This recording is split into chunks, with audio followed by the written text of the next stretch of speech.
yung binigay mo sa akin 100,000 kahapon. Ay, hindi naman maniwala talaga na totoo ka. O, totoo, tingnan nyo ha. Manghihingi ulit tayo ng 100k ha. Ngayon, bibigyan mo lang 100k ha. Babalikan natin siya.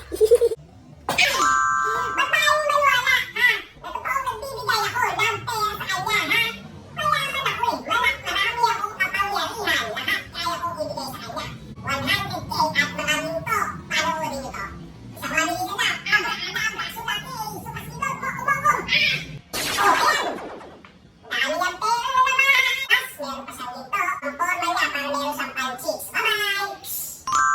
Eh, tara, balikan na natin. Ay, kasi maniwala, totoo nagbibigay ang duwende ko. Totoo ang duwende ko. O, tingnan natin. Oh! Ala, ano yung isang yun? Ay, may pera na. 1,000 na naman. Pinapayaman ako ni duwende. Oh, ala, meron pang ginto. Si Papa Jesus. Aba, meron pang singsing. Hold, sabay 100k. May 100k na naman ako. Plus may ginto pa. Ayaw nyo kasi maniwalang may duwende dun. So, bye-bye!